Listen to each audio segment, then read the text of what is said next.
Gang Minecrafters, this is MC Rep, and this is going to be one of the short Minecraft lore videos to kind of add bits and pieces to the rest of the story.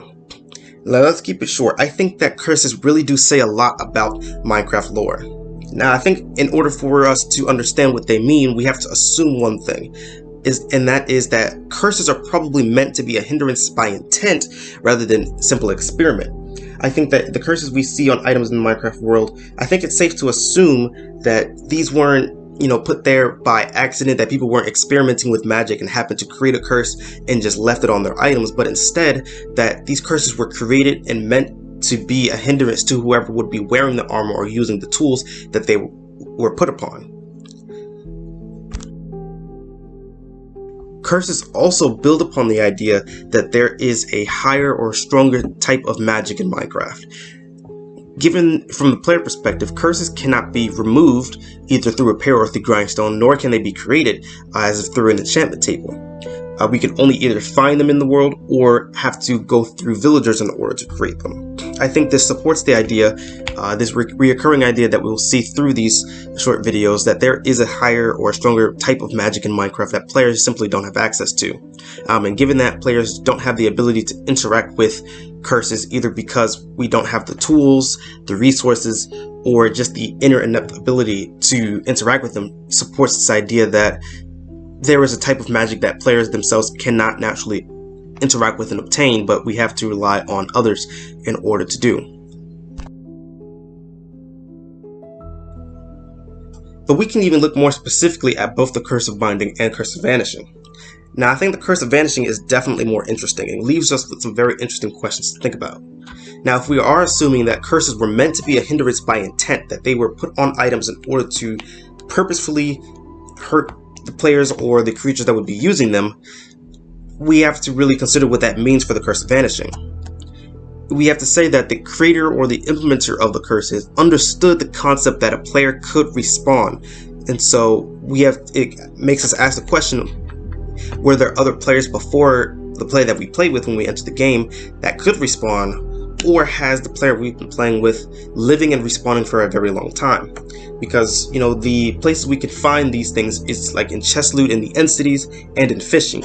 I think both of these things suggest, along with, in context of our story, that these things have been there for a very long time. They've been sunken under the sea, or they've been sitting here in these abandoned cities in another dimension, right? So how long has the idea of a player respawning been in Minecraft?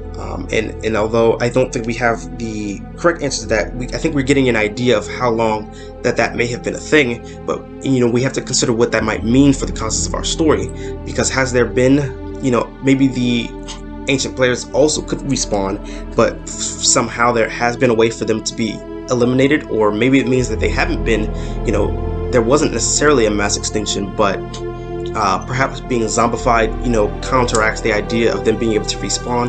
Maybe they're respawning as zombies, or maybe they're just in a different place or dimension that we haven't found yet.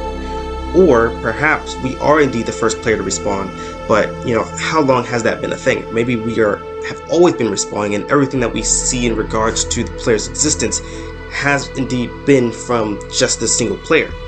Or of course there may have been some event that has caused one player to be able to begin respawning, and thus the curses were created in response to that, but other players weren't able to have that change inside of them as well, and so of course the rest of them were able to die out from various causes, as we have been talking about in our story.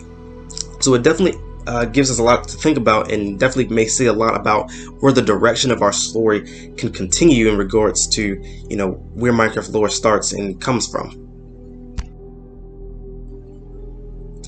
In regards to Curse of Binding, I say it doesn't necessarily give us as much to think about, given that it just prevents removal of a cursed item. I think the existence of an armor slot is not necessarily crucial, may not necessarily be crucial to the idea or like to the story, but people can just wear armor, and it's like once you put it on, you're kind of cursed to not be able to take it off. And this might have an implication, but I think that it's a bit too cloudy in order for us to actually start asking the right questions. Because, why does the curse of binding matter if we can't remove it until death? If respawning was already a thing, that the curse of binding might seem a bit useless, perhaps. Or if the curse of binding, is important in some way, does it have to perhaps deal with the fact that other mobs, look at items and are able to equip them, like zombies or piglins? They look at different armor pieces and are able to switch them out if they think they're better. But, they might not be as intelligently choosing them as us players are. We can tell that, this gold chestplate has binding on it, so I'm obviously not going to put that on because that's not a good idea. But, for something as a zombie that might put on a piece of armor, or even a piglin that has a certain bias as to which armor they put on, perhaps the curse of binding may have a better use in regards to keeping them on certain types of armor. But what does it mean for the things that we find it on if we can find it on gold chest or diamond chest plates in like the fortresses or in the end cities, or if we can find it through fishing, through the enchantment books? But why does it's kind of harder to say why this might exist, because I just don't think it has any relevance towards players, or at least in regards to looking at it in context with the Curse of Vanishing. It seems a bit more confusing, when we're considering respawning, or if we're considering other entities that might be willing to trade out armor pieces without considering what enchantments are on them. As you can see, curses definitely give us a lot of details as well as questions in regards to what it means for Minecraft's story, and I look forward to continue exploring these ideas and hearing other people's ideas in regards to what these curses and the implications and assumptions surrounding them mean for the story and lore of Minecraft as a whole. But with that being said, Minecrafters, remember the rules. Don't be a Fortnite fool, Hytale hypocrite, or a Roblox reject. Always be an amazing Minecraft master. Stay blocky.